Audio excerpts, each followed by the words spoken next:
అందరికీ నమస్కారం. జై తెలుగుదేశం, జై తెలుగుదేశం. నారా చంద్రబాబు నాయుడు గారి నాయకత్వం, నారా చంద్రబాబు నాయుడు నాయకత్వం.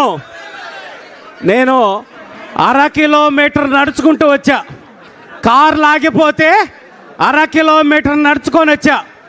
ఈరోజు తెలుగుదేశం పార్టీ కార్యకర్త స్థాయి నుంచి ఈరోజు ఖమ్మ కార్పొరేషన్ చైర్మన్ స్థాయికి ఎదిగినటువంటి బ్రహ్మం మీద ఉన్నటువంటి అభిమానం ఏంటంటే ఈరోజు 1/2 కిలోమీటర్ నేను నడుచుకొచ్చిన విషయమే మీ అందరికి కూడా తెలియజేస్తా ఉన్నా. తెలుగుదేశం పార్టీ అనేది నాయకుల కర్మాగారం అని చెప్పనేసి నందమూరి తారక రామారావు గారు పార్టీ పెట్టినప్పటి నుంచి మనం చూస్తున్నాం.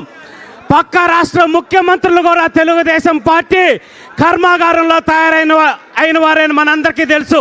ఒక కేసీఆర్ గారు అయితేనేమి, ఈరోజు రేవంత్ రెడ్డి గారు అయితేనేమి, అలా ఈరోజు కార్యకర్త స్థాయి నుంచి రాష్ట్ర కార్పొరేషన్ స్థాయి చైర్మన్ స్థాయికి ఎదిగినటువంటి సోదరుడు బ్రహ్మం చౌదరి గారికి, అలాగే వారితో పాటు బాధ్యతలు స్వీకరిస్తున్నటువంటి బోర్డు సభ్యులందరికీ కూడా పేరు పేరున నా మనస్ఫూర్తిగా శుభాకాంక్షలు తెలియజేస్తూ ఉన్నాను. తెలుగుదేశం పార్టీలో కష్టపడితే గుర్తింపు అనేది ఖచ్చితంగా వస్తుందనే దానికి ఉదాహరణ ఈరోజు బ్రహ్మం చౌదరి గారు.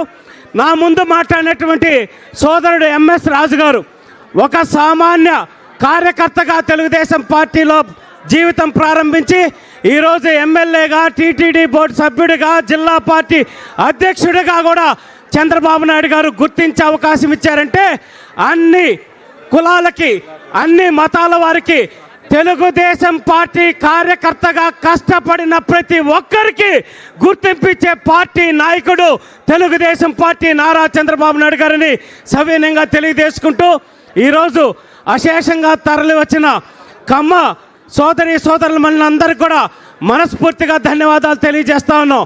అయితే ఒకే ఒక్క మాట నా విజ్ఞప్తి, మనకి ఆవేశం ఎక్కువ, కష్టపడతాం, పనిచేస్తాం, అంతే తొందరగా కూడా మన అధినాయకుడినైనా కూడా గట్టిగా మాట్లాడేటటువంటి మనస్తత్వం.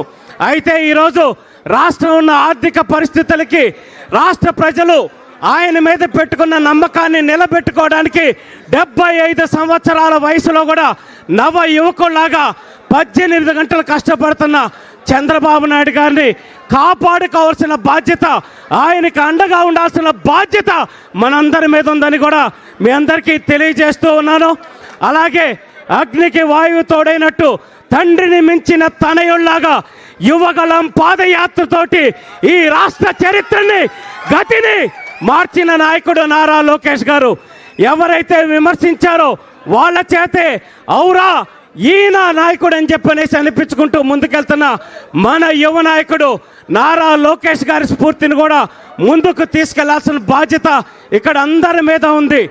ఈరోజు మన సామాజిక వర్గంలో 10 మందికి పట్టెడు అన్నం పెట్టినటువంటి చరిత్ర మంది, పెడుతున్న చరిత్ర మంది, అందరినీ ఆదరించిన చరిత్ర మంది.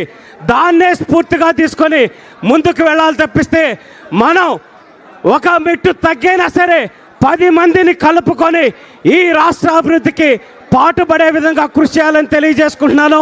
అలాగే ఖమ్మ కార్పొరేషన్ చైర్మన్ గారికి, అలాగే సభ్యులందరికీ కూడా ఖమ్మ కులంలో కూడా ఎంతోమంది పేదలు ఉన్నారు. వాళ్ళందరినీ ముందుకి తీసుకొచ్చి అండగా నిలబడి అటువంటి వాళ్ళకి కూడా మంచి జీవితాన్ని ఇచ్చే విధంగా ముందుకు తీసుకురావాలని కోరుకుంటూ నాకు ఈ అవకాశం ఇచ్చిన మీ అందరికీ మరొకసారి పేరు పేరున ధన్యవాదాలు తెలియజేసుకుంటూ సెలవు తీసుకున్నాను. జై హింద్, జై తెలుగుదేశం. కృతజ్ఞతలు శ్రీకాంత్ గారు. ఇప్పుడు పెద్దలు తాడికొండ శాసనసభ్యులు శ్రావణ్ కుమార్ గారిని మాట్లాడవలసిందిగా కోరుకుంటున్నా.